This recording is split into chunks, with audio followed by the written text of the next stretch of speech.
Oh, hello everyone. Hi, it's me, it's Warren Hayes. Welcome. We're trying something a little different today. This isn't a live stream. It's not the podcast. It's not a review. It's just something else that I want to try out. And, I don't want to spend tons of time explaining it, but, look, as many of you know, I'm still on my road to recovery. If you're not quite familiar with what's happened to me recently, well, I went over it on a live stream. I'll put a link in the description or something like that. If you want to check it out, you can, watch it at 2 times speed. Just skip to the good bits.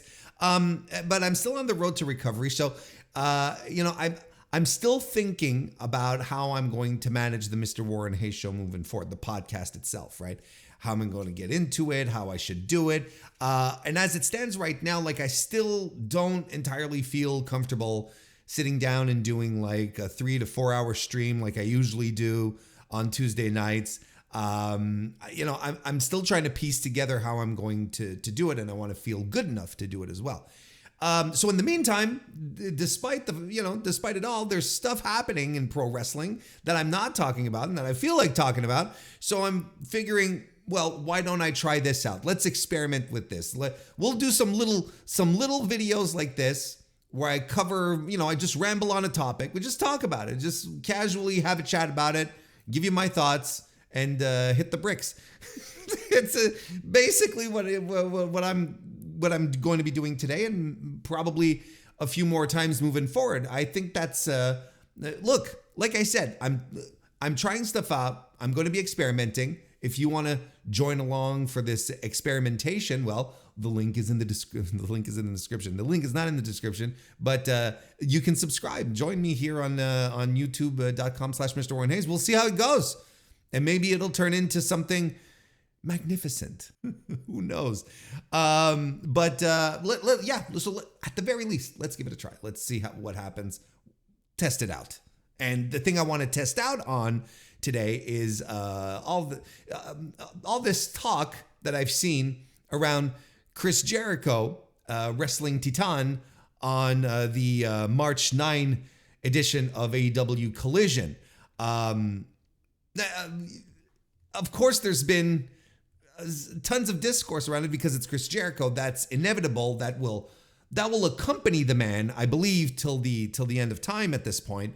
But listen, the match itself was fine. I don't think the match is anything to write home about. It was okay. It was fine.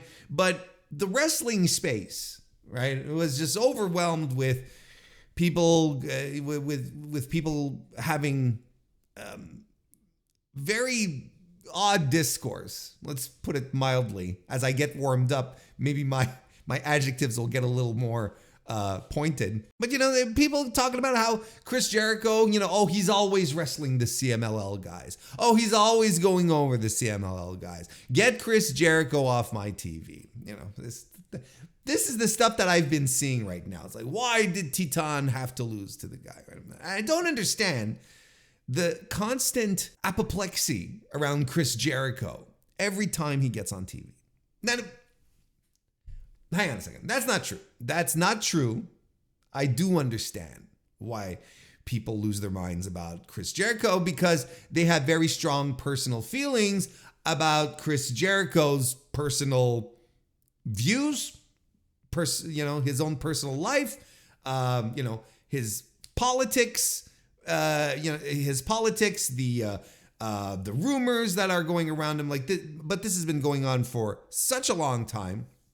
And on top of that, there's just people who just flat out do not like him and think he's too old. He needs to get off television. So I understand how there are some people who see Chris Jericho lose their mind, and they're like, I can't say I don't understand.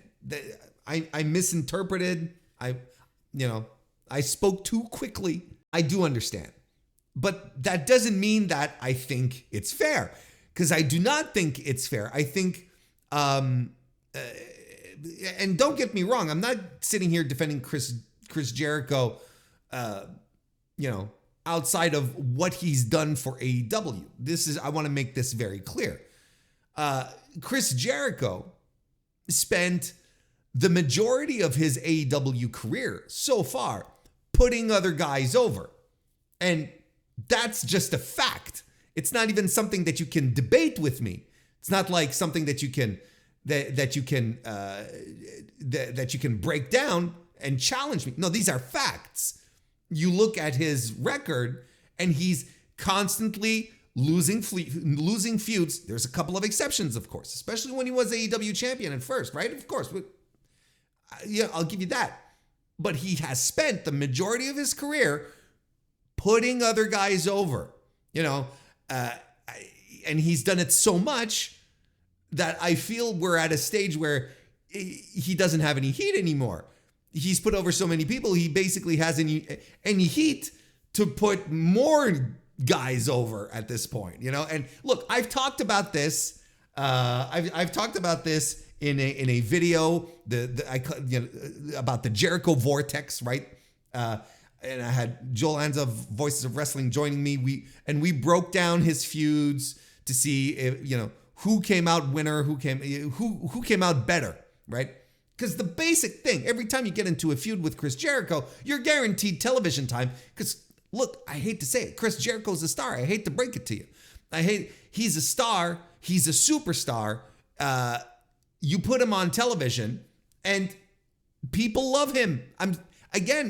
Twitter, social media, sometimes it acts like it's a bubble, and it feels like it's a bubble, because then when you get into the arenas, people go nuts for him. Yeah? They love Chris Jericho nonetheless. So I've talked about it in a previous video. I'm not going to rehash all of that. Go check it out again. Link in the description, all that good stuff. And you see, now he's with Hook. Now he's bringing with him Hook, who's one of the youngest prospects, and a guy that they're finally pulling the trigger on, and I think it's a good thing. And I think they should put him with a guy like Jericho, who's going to guide him through his first big TV program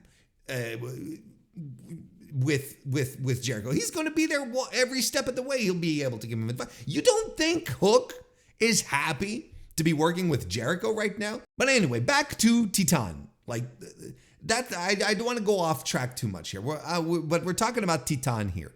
Again, people are losing their minds. Look, this is the second guy. This is the second guy that Chris Jericho, second CMLL guy that Chris Jericho has fought in AEW.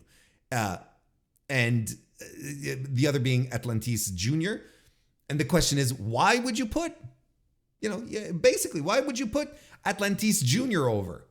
over Chris Jericho? Or the same thing with Titán. Don't get me wrong, I love Titán. I think he's great. But why would you put him over Chris Jericho on a random collision, And here's the other thing, is that Chris Jericho, look, the complaints are fair because, I, for one, often say, AEW continues the grand tradition of WCW Nitro of cruiserweights putting over the heavyweights. The Lucha Libre stars always seem to be jobbing out to the more established stars. Here's the thing that nobody really takes account in, because they're all quick to point that Chris Jericho's politicking his way into this, that Tony Khan is disconnected. No one is thinking about how CMLL is involved in this, right? CMLL doesn't. There are promotions who don't care, but CMLL is a promotion that very much cares about how their talent is handled.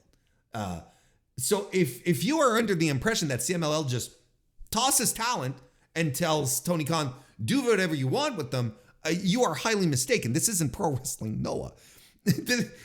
CMLL is very, very careful with how their talent is handled and what they do.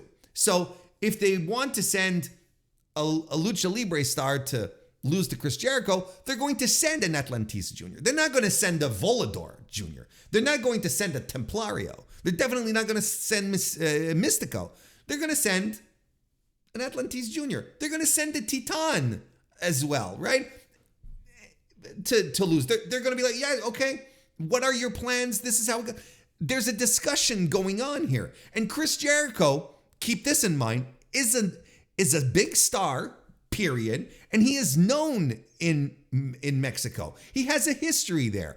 CMLL fans know who he is. So CMLL also has an advantage here, has something to gain from sending their guys over to fight Chris Jericho, even though they lose, because they're probably going to use this to some capacity. So they're going to use the footage to some capacity, even if it's just a quick clip, a little 15-second thing where they show some highlights from the match. But they're going to be showing, look, our guys go to North America. Well, we're already in North America, excuse me.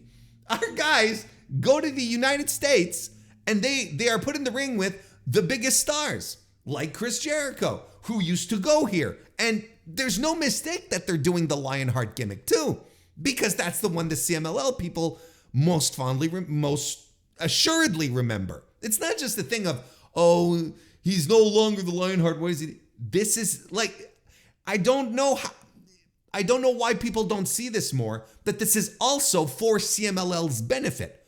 There's something to be said that you send Titán over, and Titán is tossed into a ring with a heavyweight and a superstar, and he can hang, just can't quite make it. Jericho ekes out a win with his big finishing move.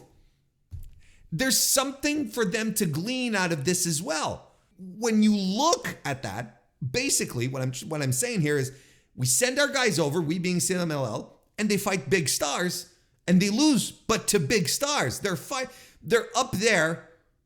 They're not wrestling jabronis. We're not sending Titán to fight lower mid-carders. He's not fighting, and all due respect to, he's not there fighting Dante Martin, He's fighting Chris Jericho. He's going to wrestle a big name, and that looks good for your company. I mean, yeah, even our guys go elsewhere, and they're wrestling the top names, and it looks good for the partnership. So it's back and forth. And it looks good for the partnership. Don't forget, Tony Khan is still courting CMLL, right? He's still courting CMLL. He's making sure that they're happy, that things are going well, because he wants to establish a long-term, solid relationship with them. So, that's also a part of it. We'll have send your guys here. Look, send Mystico. We'll put Mystico on our shows. That's still good for them, and Mystico continues to shine as a superstar. And sure, on the flip side, he's the star. He comes in, he wrestles Angelico. He wrestles Angelico, who is not a huge star, but Mystico made short work of him. And there's also the idea that Angelico is he's a former AAA guy. So there's gotta be someone in CMLL sort of smacking their lips and rubbing their hands and good. I don't know. I don't have an issue with this. I don't see what the big problem is outside of people's irrational dislike of Chris Jericho. The outside guys come in and your local guys beat them. It's booking 101. It's just, it's just basic stuff. Look, do you think the BCC are going to head into Arena Mexico and they're going to beat the CMLL guys? Unless they continue the angle, of course, but it feels like a blow off. It's like, that's just how it goes. I think there's a lot of irrationality around all of this, where in fact, when you take a step back and you think about it, it makes a lot of sense. And I hope the whole video made a lot of sense. And maybe I'll do another one of these if you like to leave a comment, leave some likes if you enjoyed these. It'll be a good indication as to whether or not I should continue doing videos, little snippets like this, little quick thoughts. All right, well, that's about it. Hope you all have a great rest of your day, and I'll see you next time.